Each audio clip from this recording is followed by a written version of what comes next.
விருச்சிக ராசியில் இருக்கிறவங்களுக்கு பங்குனி மாத பலன்கள் பார்க்கலாம்.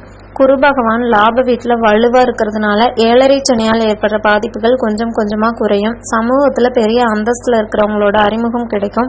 7.5 சனியில ஜென்மச்சனி நடைபெறதால ஆரோக்கியத்துல அக்கறை காட்டுறது நல்லது. பல வருடமா உங்களுக்கு நல்ல நண்பர்களா இருக்கிறவங்கள மற்றவங்களுக்கு இப்ப அறிமுகப்படுத்தி வைக்க வேண்டாம். அதே மாதிரி எதிர் வீட்டுக்காரங்களையும் பக்கத்து வீட்டுக்காரங்களையும் அனுசரிச்சு போறது நல்லது.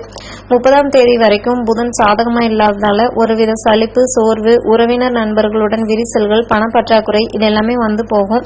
ஆனா ராசிநாதனான செவ்வாய் ஆட்சி பெற்று அமர்ந்திருக்கிறதுனால தள்ளிப்போன காரியங்களும் நல்ல விதத்துல முடிவடையும். உள்மனதில் இருந்து வந்த தாழ்வு மனப்பான்மை நீங்கும். நல்லவர்களின் நட்பு கிடைக்கும். சகோதர வகையில் ஒத்துழைப்பு அதிகரிக்கும். பூமி, சொத்து சம்பந்தப்பட்ட பேச்சுவார்த்தைகள் நல்ல விதத்தில் முடியும். சுக்கிரன் சாதகமாய் இருப்பதால் வீடு கட்டுவது, வாங்குவது போன்றவற்றிலிருந்து வந்த தடைகள் நீங்கும். புது வாகனம் வாங்குவீர்கள். வங்கி கடன் உதவி கிடைக்கும். ராசிக்கு 5இல் சூரியன் நிற்பதால் பிள்ளைகளுடன் கருத்து மோதல்கள் வரும். அவர்களின் பொறுப்பற்ற போக்கை நினைத்து ஆதங்கப்படுவீர்கள். அடிவயிற்றில் வலி வந்து போகும். மாணவ மாணவியர்களுக்கு அறிவியல் கணித பாடங்களில் முக்கியமான சமன்பாடுகளை எழுதி பார்ப்பது நல்லது.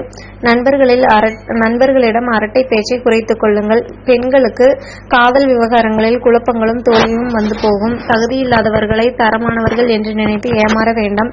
பெற்றோரின் விருப்பங்களை நிறைவேற்றுவீர்கள். அரசியல்வாதிகள் தலைமை சொல்வதை ஏற்றுக்கொள்வது நல்லது.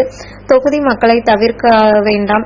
வியாபாரிகளுக்கு வியாபாரத்தில் கடுமையான போட்டிகள் இருந்தாலும் வழக்கமான லாபம் உண்டு. வாடிக்கையாளர்களின் எண்ணிக்கை கூடும். லாபம் அதிகரிக்கும்.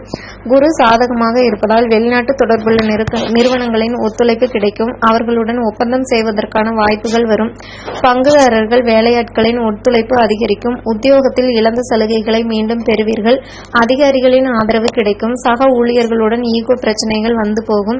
சின்ன சின்ன மரியாதை குறைவான சம்பவங்கள் நிகழும். விவசாயிகளுக்கு பக்கத்து நிலக்காரரை பகைத்துக் கொள்ள வேண்டாம். கலைத்துறையில் இருப்பவர்களுக்கு படைப்புகளுக்கான பாராட்டுகள் குவியும். ரசிகர் வட்டம் அதிகரிக்கும். சவால்களில் வெற்றி பெறும் மாதமா இது இருக்கும்.